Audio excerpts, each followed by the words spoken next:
Entonces, pues, me gustaría estamos tocando temas acerca de la oración en esta reunión de los días jueves, y quizás quizá elegí este tema porque actualmente lo que estoy pasando, digo, no de una manera delicada ni grave, pero al final del día es algo que estoy ahora mismo pasando, y es que Emma está enferma, ¿no? Entonces, de verdad ahora empiezo a comprender mucho a los padres lo feo que se siente cuando un hijo se enferma.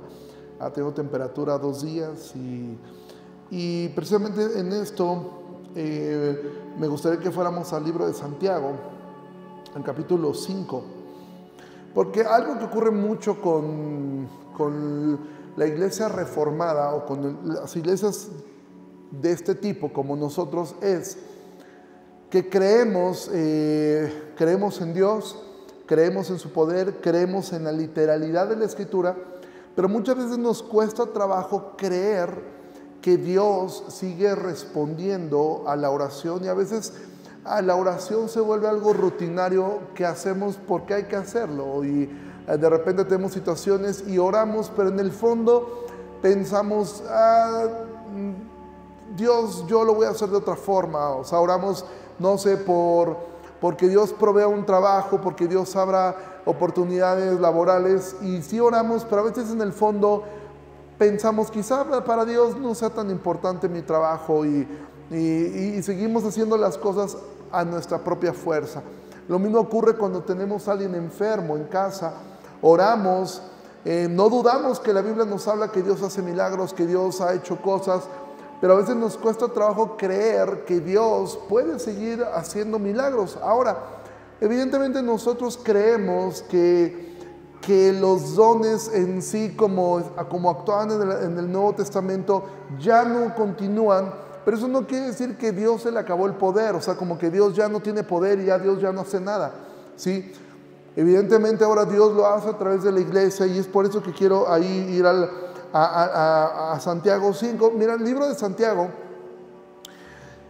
podríamos entenderlo que es como el libro de Proverbios en el Nuevo Testamento, pero a diferencia de Proverbios, Santiago sí es doctrinal.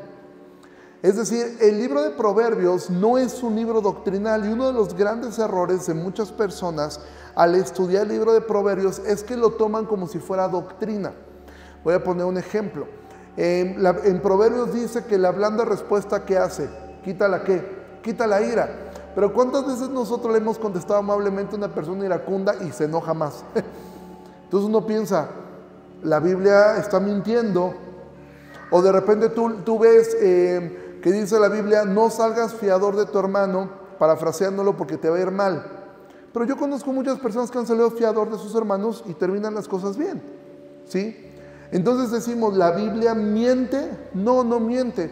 Solamente que el libro de Proverbios no es un libro doctrinal. Un tip para leer el libro de Proverbios es que podemos agregar, si tú agregas la palabra generalmente, te va a ayudar mucho a poder estudiar el libro de Proverbios. Generalmente la blanda respuesta quita la ira. Generalmente salir fiador por tu hermano te va a causar un problema. Generalmente si instruyes al niño en su camino, aun cuando fuere viejo, no se apartará de él. Entonces Proverbios no es un libro doctrinal, tampoco lo es el libro de Salmos, ¿sí?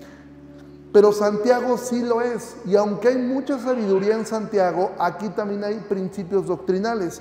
Y entonces dice Santiago 5,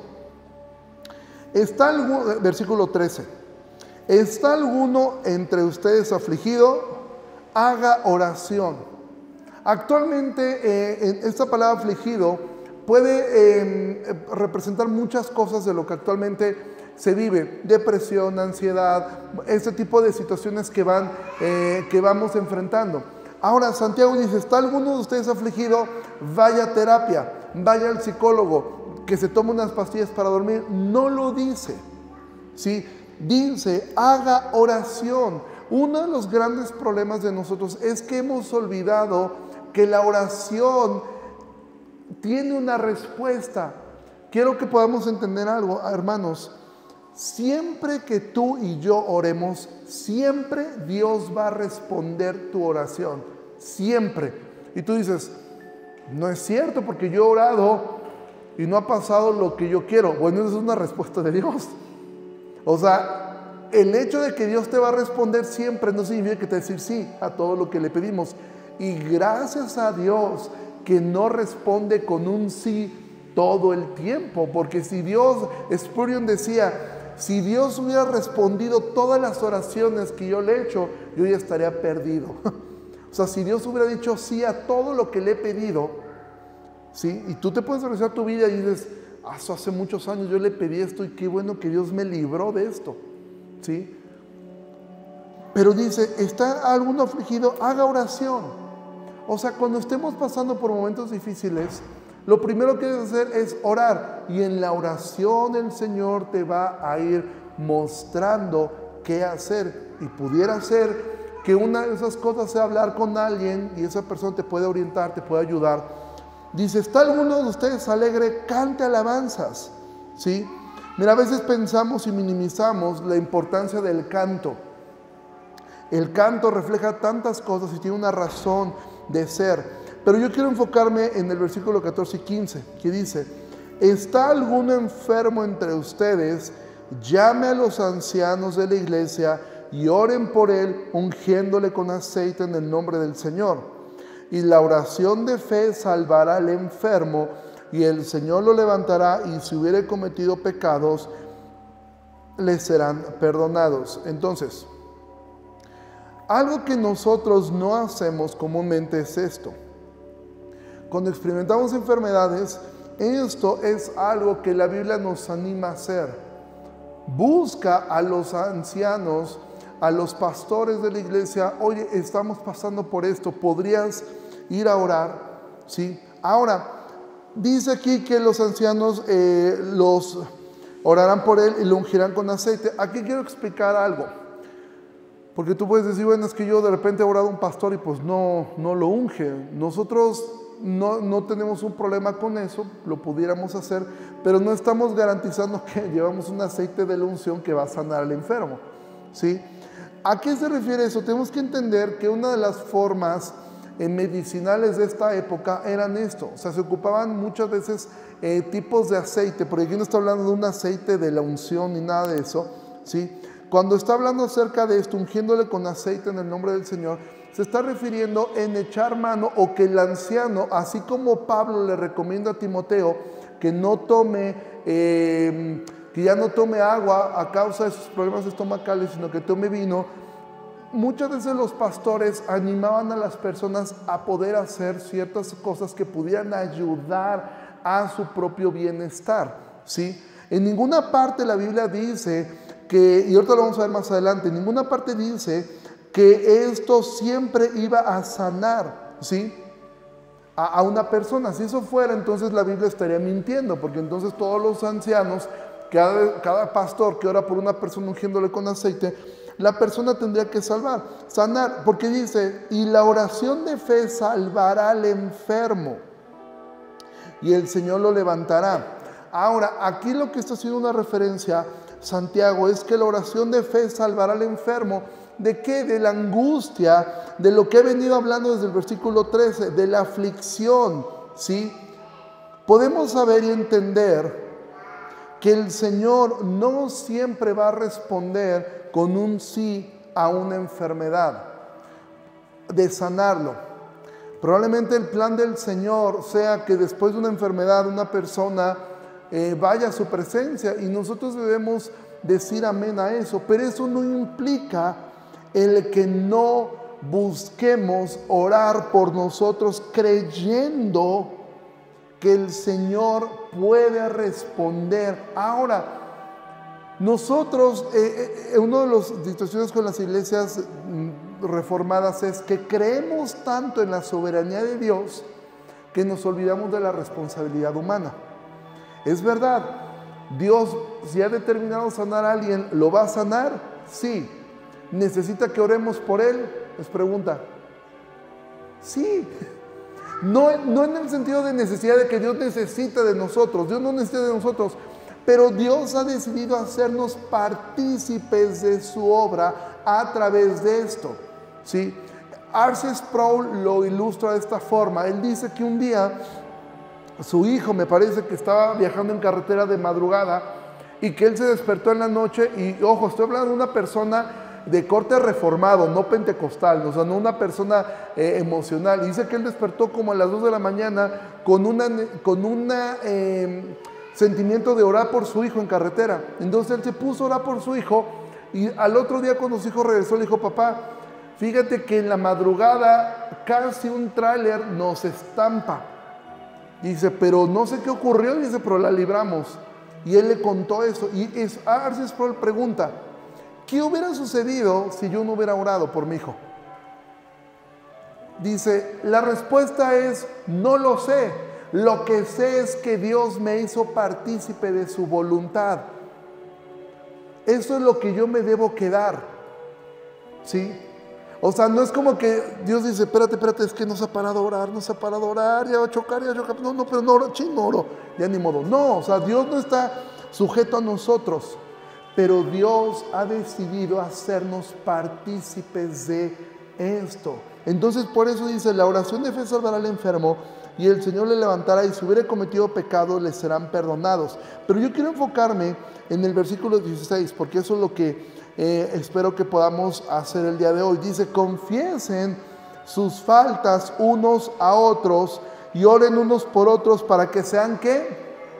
Sanados. Ahora, aquí no se está refiriendo a la sanidad física, sino a la sanidad del alma. Al dejar de tener cargas, al dejar de estar cargando con tantas situaciones. Porque recuerda algo, al final del día a Dios lo que más le interesa es tu alma y es mi alma. Entonces, amado, ¿qué quiero poder ver hoy aquí? ¿Estás afligido? Ora. ¿Estás enfermo? Anima e invita a tus pastores a que oren por ti. Y 3, ora por tus hermanos para que seamos sanados. Y dice: la oración eficaz del justo puede mucho, ¿sí? No dice que lo puede todo. Hay personas que dicen: es que tú oras y la montaña se moverá, etcétera, etcétera. No, dice que puede mucho, pero dice que es la oración eficaz. ¿Qué es una oración eficaz? Es una oración con entendimiento. Una persona puede venir y orar porque el Señor le provea para un negocio que tiene, y tú le preguntas: ¿y cuál es ese negocio que tienes en mente? No, hombre, es que tengo una idea buenísima de un buen bar. Quiero hacer el mejor bar de la ciudad. Por más que ore, Dios no le va a responder esa oración. Y es más, él puede pensar que porque tiene los recursos, Dios le respondió, y la respuesta es no. Aquí hay un grupo, digo su nombre porque de verdad es una pena para el evangelio. Es un grupo de cumbia. De entrada yo no soporto esa música, pero es un grupo de cumbia que se llama Los Caracoles, ¿sí? Ellos son de ahí de donde son las de Rinconada, ¿sí? Ellos se asumen como creyentes. El vocalista principal, que es una persona muy soez, sumamente vulgar, y siempre usan el doble sentido en su música, pero él piensa que, y él dice, es que Dios nos ha provisto de todo y ayudamos a una que otra persona. El hecho de que tú tengas las cosas no significa que Dios te respondió. La oración eficaz es la oración que tú haces entendiendo y alineando tu voluntad a la de Dios. La oración no es para que Dios haga mi voluntad. La oración es para que Él me ayude a alinearme a su voluntad.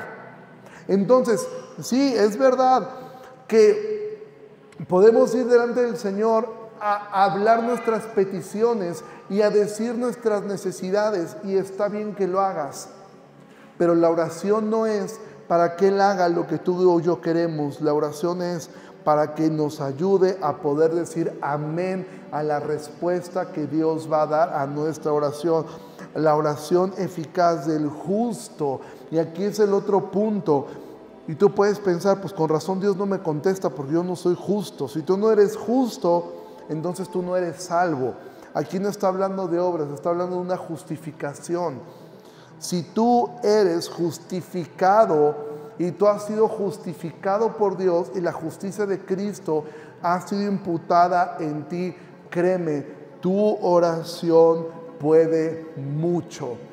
No desvaloricemos la oración, no desvaloricemos estos tiempos de oración, porque estos tiempos de oración, créanme que están ayudando mucho a la iglesia.